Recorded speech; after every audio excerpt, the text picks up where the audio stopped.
Hi hello welcome back to Lakshmi Kallapur YouTube channel. ನಾನು ವಿಶೇಷವಾಗಿ chicken ಕಬಾಬ್ ಯಾವ ರೀತಿ ಮಾಡೋದಂತ ವಿಡಿಯೋದಲ್ಲಿ ತೋರಿಸ್ತಾ ಇದ್ದೀನಿ.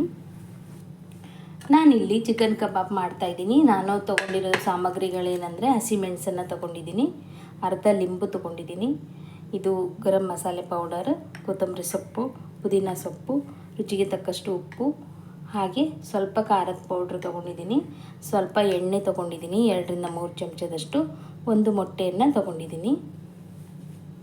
ಹಾಗೆ ಇಲ್ಲಿ ಒಂದು ಬೌಲಷ್ಟು ಕಬಾಬ್ ಪೌಡ್ರನ್ನು ತೊಗೊಂಡಿದ್ದೀನಿ. ಚಿಕನನ್ನು ಕ್ಲೀನಾಗಿ ತೊಳೆದಿಟ್ಕೊಂಡಿದ್ದೀನಿ. ಮೊದಲಿಗೆ ರುಚಿಗೆ ತಕ್ಕಷ್ಟು ಉಪ್ಪನ್ನು ಹಾಕ್ಕೊಳ್ಬೇಕು. ನಾನು 1.5 ಚಮಚದಷ್ಟು ಹಾಕ್ಕೊಳ್ತಾ ಇದ್ದೀನಿ.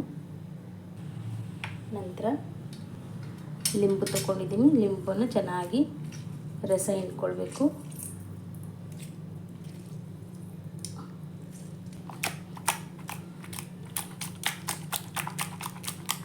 ಇವಾಗ ಗರಂ ಮಸಾಲೆ ಹಾಕ್ಕೊಳ್ಬೇಕು.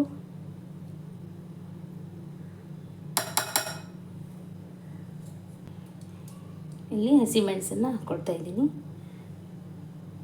ಹಾಗೆ ಕೊತ್ತಂಬರಿ ಸೊಪ್ಪು,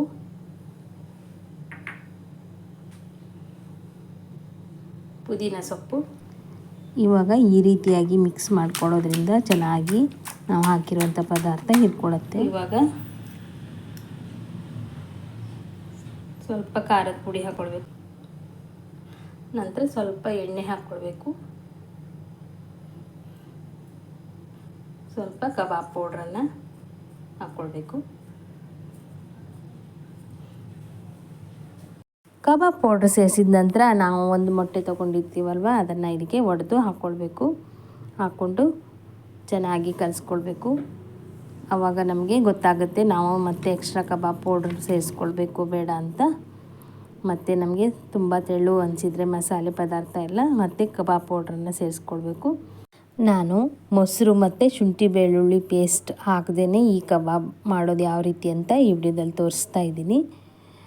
ತುಂಬ ರುಚಿಯಾಗಿ ಬರುತ್ತೆ. ಇವಾಗ ನೋಡಿ ಮಸಾಲೆ ಎಲ್ಲ ಹಿಡಿಯೋದಕ್ಕೆ ನಾವು ಒಂದು ಅರ್ಧ ಗಂಟೆ ಮುಚ್ಚಳ ಮುಚ್ಚಿಡಬೇಕು. ಇವಾಗ ಚಿಕನ್ನಿಗೆಲ್ಲ ಮಸಾಲೆ ಪದಾರ್ಥ ಹೀರ್ಕೊಂಡಿರುತ್ತೆ. ಅರ್ಧ ಗಂಟೆ ನಂತರ ನಾವು ಒಂದು ಬಾಣಲೆಗೆ ಎಣ್ಣೆ ಹಾಕಿಬಿಟ್ಟು ಬಿಸಿ ಮಾಡಿಕೊಳ್ಬೇಕು. ಬಿಸಿ ಆದ ನಂತರ ನಾವು ಒಂದೊಂದಾಗಿ ಚಿಕನ್ ಪೀಸನ್ನು ತೆಗೆದು ಈ ಎಣ್ಣೆಗೆ ಹಾಕ್ಕೊಳ್ಬೇಕು.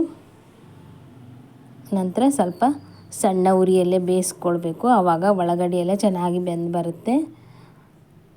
ಆಮೇಲೆ ಮತ್ತೆ ತಿರುಗಿಸಿ ಹಾಕ್ಕೊಳ್ಬೇಕು. ಸಾಮಾನ್ಯವಾಗಿ ಎಲ್ರಿಗೂ ಗೊತ್ತಿದ್ದೇ ಇರುತ್ತೆ ನಾವು ಕಬಾಬ್ ಎಲ್ಲ ಯಾವ ರೀತಿ ಬೇಯಿಸೋದು ಅಂತ. ಇವಾಗ ನೋಡಿ ಕಲರು ಚೇಂಜ್ ಆಗಿದೆ.